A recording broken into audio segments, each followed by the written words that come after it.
Bab 472. Balas dendam. Setelah kembali ke villa, Davison Su mengikuti permintaan Eric Kin dan mulai berlatih. Mata Eric Kin tertuju pada tubuh Davison Su dan sebuah kerohanian hampir menutupi tubuh Davison Su. Titik-titik akupuntur di tubuh Davison Su perlahan-lahan bersinar dan Reiki sepertinya sedang bergegas pergi. Kecepatan ini sangat lambat dan sulit untuk melihat hasilnya dalam waktu singkat, jadi setelah melihat sebentar, Eric Kin menoleh dan berjalan keluar. Eric Kin masih membawa pohon tua bawaan di atas kepalanya, perlahan-lahan menjalankan ilmu sihir untuk meningkatkan kemampuannya.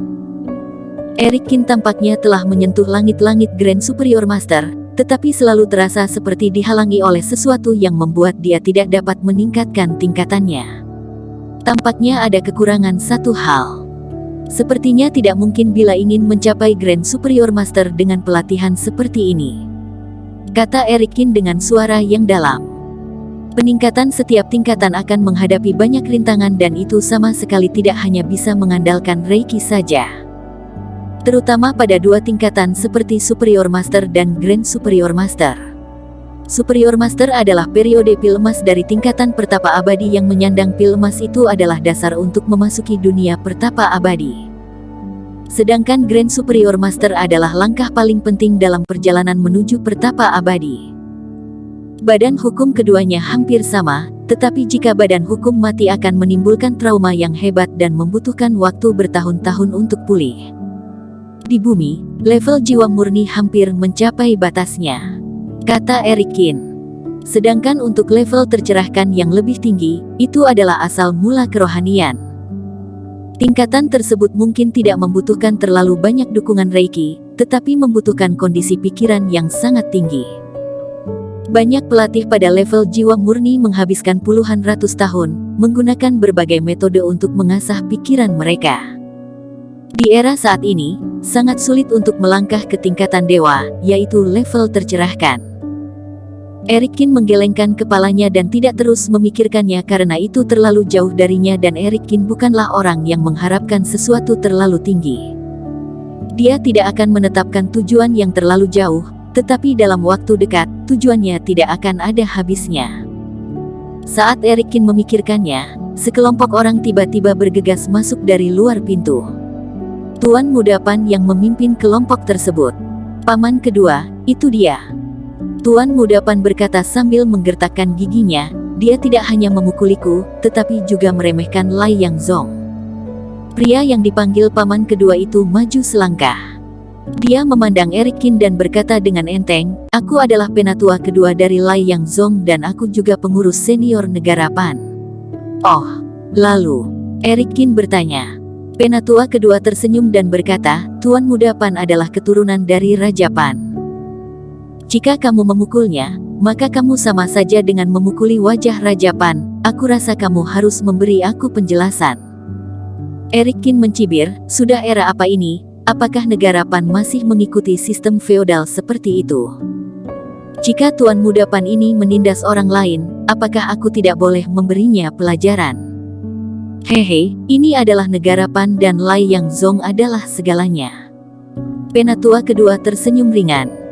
Paman kedua, berhentilah berbicara omong kosong dengannya, patahkan saja kakinya dan lempar dia ke gerbang istana untuk berlutut selama 10 hari 10 malam. Kata Tuan Muda Pan sambil mengertakkan gigi. Begitu Tuan Muda Pan selesai berbicara, semua orang di sekitarnya berjalan ke arah Eric Kin.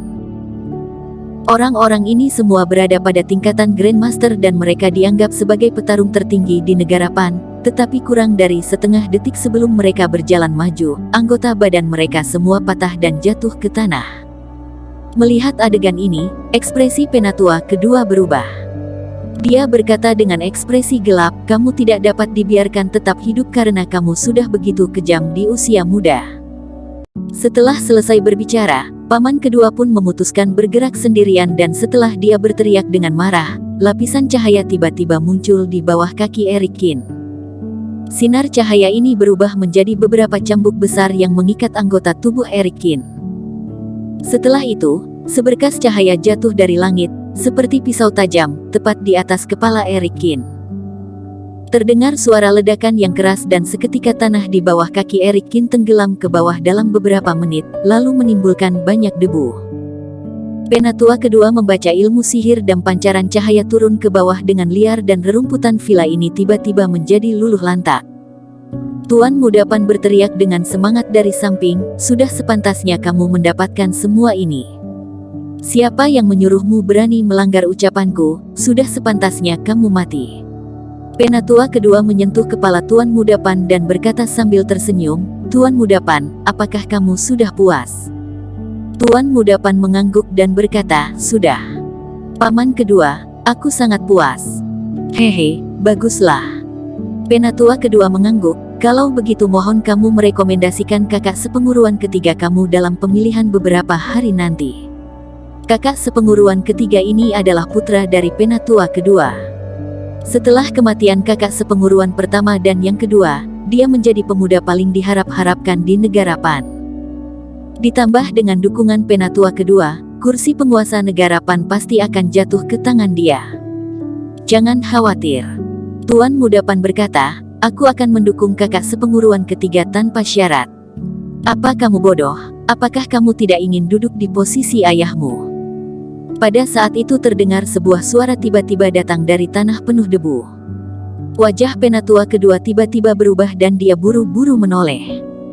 Dia melihat Erik Kin masih berdiri pada posisi awal, tanah di bawah kakinya telah hancur dan pakaiannya telah robek, tetapi tidak ada luka di tubuhnya. "Bah, bagaimana ini mungkin?" Ekspresi Penatua kedua berubah. Sebenarnya siapa kamu?" Erik Kin mencibir, "Kamu adalah Penatua kedua bukan? Jika kamu tidak ingin mati, jawab saja beberapa pertanyaanku." Penatua kedua mengertakkan giginya dan berkata, "Brengsek. Kamu berani mengancamku di negara Pan. Aku rasa kamu cari mati." Begitu selesai berbicara, pedang naga ganda tiba-tiba muncul di tangannya. Pedang ini dianugerahkan oleh Raja Pan. Pedang ini dikatakan sebagai senjata suci yang diturunkan bertahun-tahun yang lalu dan kekuatannya tak tertandingi. Terlihat Penatua kedua memegang pedang panjang dan menusuk ke arah Erik Kin. Erik Kin mengangkat tangannya dan menjepit pedang panjang itu. Ekspresi Penatua kedua tiba-tiba menjadi lebih jelek, dia berusaha sekuat tenaga untuk mencabut pedangnya, tetapi pedang itu tidak bergerak. "Kamu ingin mengambilnya kembali?" Erik Kin tertawa. Tangannya ditekan dengan kuat dan pedang naga ganda langsung pecah menjadi dua. Pada kali ini, Penatua kedua benar-benar panik.